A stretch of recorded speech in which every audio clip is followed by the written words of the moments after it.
Halo semuanya, ini adalah XAUUSD 22 Mei 2024.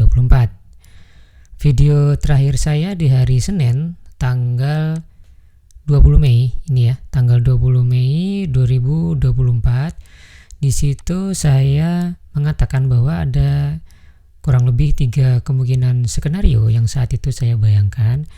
Satu, skenario pertama, market turun ke sini, kemudian dia naik lagi ke sini. Nah, kemudian skenario yang kedua adalah market anjlok ke bawah. Ke bawah ya. Kemudian skenario yang ketiga adalah market konsolidasi. Waktu itu kan di sini. Di sini kemudian market konsolidasi, konsolidasinya breakout, kemudian dia naik. Begitu. Kemarin saya katakan yang sulit adalah membaca konsolidasinya kalau sudah seperti ini.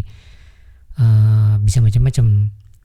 Kalau bisa dapat double bottom, triple bottom, itu bagus karena fokus kita kan buy ya. Jadi yang kita cari pertama adalah double bottom, triple bottom, kemudian bullish divergence ataupun pakai candlestick macam engulfing, morningstar, atau kita pakai channel juga bisa.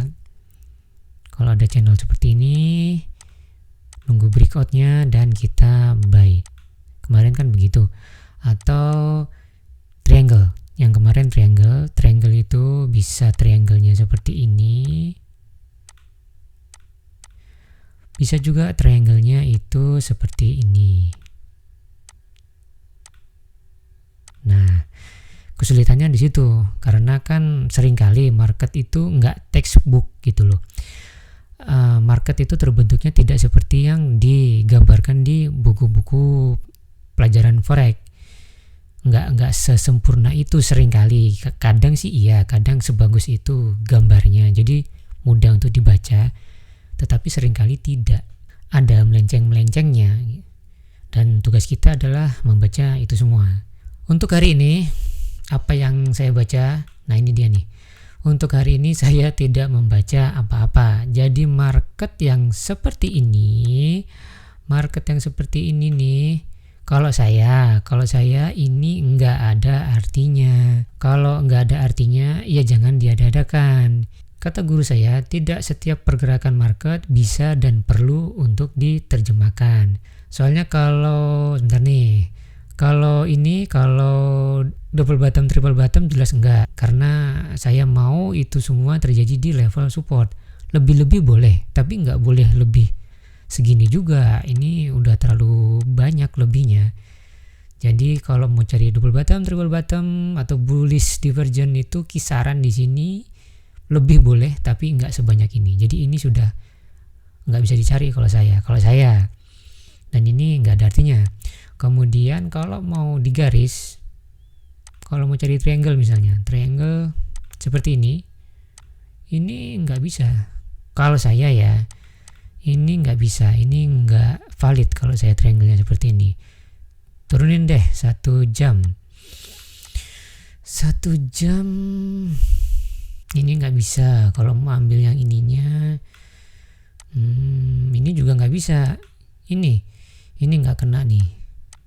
Ini nggak kena, nggak bisa. Mau ambil yang ini apalagi? Ini yang bisa dijadikan acuan. Ini nggak sempurna. Ini ada false breakout di sini, berarti garisnya nggak di sini. Garis ini nggak bisa dipakai. Seperti ini. Atasnya pun juga sama.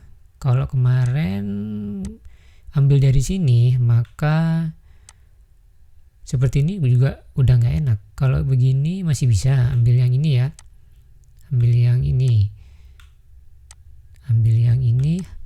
Tapi di sini jatuhnya ada yang nggak ngisi, dan ini nggak. Kalau saya sih ini nggak valid. Ini harusnya diisi seperti ini, baru ini bisa dipakai. Nah ini dipakai, nanti ini begini, mungkin dia kecil segini, begini, kemudian dia naik. Bisa jadi seperti itu. Bisa juga ini kosong seperti ini tapi di sininya tetap breakout, itu bagaimana? Apakah berarti triangle ini valid? Enggak, itu cacat. Kalau saya ya, sekalipun ini benar bahwa nanti market breakout di sini dan kemudian dia terbang ke atas, katakanlah seperti itu, saya akan bilang itu bukan karena triangle ini, karena triangle ini tetap nggak valid kalau menurut saya ya. Di sininya udah nggak ngisi, di sininya false breakout. Kalau ada yang bilang tapi dia naik bang, oh iya, market kan bisa apa aja bisa terjadi di market. Tetapi kita kan harus disiplin dengan ilmu yang kita pegang. Sangat mungkin untuk dia ketahan di sini, dia turun sampai ke sini dan kemudian dia ke sini dan breakout dan dia terbang ke atas, itu sangat mungkin. Tetapi dari teori wedge ini nggak valid. Jadi terbangnya dia itu bukan karena wedge, tetapi karena dia ya mau naik aja. Jadi bagaimana? Ini menurut saya bukan wedge, ini nggak bisa dipakai sebagai wedge. Coba kalau H2 sih. Oke, kalau H2 H2 bisa sih. Ini bisa, yang tadinya false breakout di H1 ternyata di H2 itu cuman spike. Kalau spike kita bisa, tapi acuannya H2 ya, bukan H1 lagi. Kalau acuannya H2 maka ini harus ketahan di sini nih. Kalau acuannya H2 ini harus ketahan di sini. Dia harus nahan di situ dan kemudian dia harus breakout di sini. Tetapi ingat, di sini ada ruang kosong. Ini nggak sempurna nih. Ini baru 1, baru 2. Narik garis tuh paling nggak 3 kalau kata guru saya. Nah ini udah benar. 1, 2, 3, 4, 5 malah. Kalau pakai batangan dia 2 ya. Tapi kalau pakai yang ada lagi yang ngitungnya ini 1, ini 2, ini dijadiin 1, ini 3. Karena kan belum ada penolakan yang jauh di sini. Jadi dia pakai ngitungnya seperti itu. Ada 1, ada 2, ada yang ini digrupin jadi 1, ini jadi 3. Tapi digrupkan atau tidak digrupkan, ini sudah lebih dari 2. Jadi yang bawah boleh. Tapi itu jadi PR Anda semua ya. Jadi kan Anda sendiri yang harus mengambil keputusan dan saya bisa salah total. Jadi kalau dia menahan di sini dan kemudian dia breakout di sini, Anda yang harus ambil keputusan. Anda ambil buy atau tidak. Kayaknya kunciannya di sini deh. Nanti saya mau lihat breakoutnya seperti apa sih. Breakoutnya di sini cantik nggak? Di sini. Kalau cantik, kemungkinan saya buy. Kemungkinan. Tapi terus terang, saya lebih suka marketnya tetap turun ke bawah sini. Kalau di sini, kemudian dia nahan dan ada pattern bullish, baru saya akan buy. Dan yang ini, saya nggak pakai ini deh. Ini saya hapus. Saya mau cari baru. Saya mau cari pattern bullish yang benar-benar baru di sini. Yang jelas kalau segitiga ini valid, maka market nggak boleh masuk. Kalau dia udah breakout dia breakout. Jadi nggak boleh breakoutnya itu seperti ini ya. Nanti di sini nahan nih misalnya nih. Ntar hapusin dulu. Oke. Misalnya dia tetap ke bawah nih dan dia nahan di sini. Oke, fine. Terus dia breakout nih. Tapi dia breakoutnya masuk lagi ke sini. Nah ini nggak enak nih. Ini udah kategori nggak cantik menurut saya. Jadi dia harus nahan ini sebagai support. Jadi yang cantik itu salah satu kategorinya adalah dia breakoutnya seperti ini. Dia nahan, dia turun ya. Dia turun nahan. Kemudian dia naik, breakout kan. Kemudian dia nahan ini sebagai support dan dia naik ke atas. Begitu. Kuncinya di situ. Tetapi bentuknya macam-macam dan itu nggak bisa saya gambarkan di sini.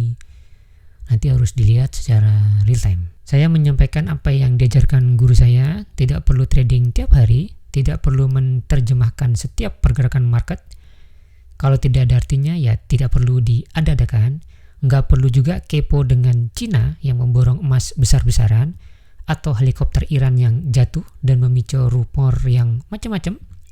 Karena news seperti itu ruang lingkupnya terlalu besar untuk diterapkan ke dalam retail market seperti ini. Perhatikan saja strukturnya, buy kalau di support dan sell kalau di resisten. Sampai di sini videonya. Seperti biasa, silakan dibaca disclaimer-nya. Tidak ada jaminan apapun dari saya.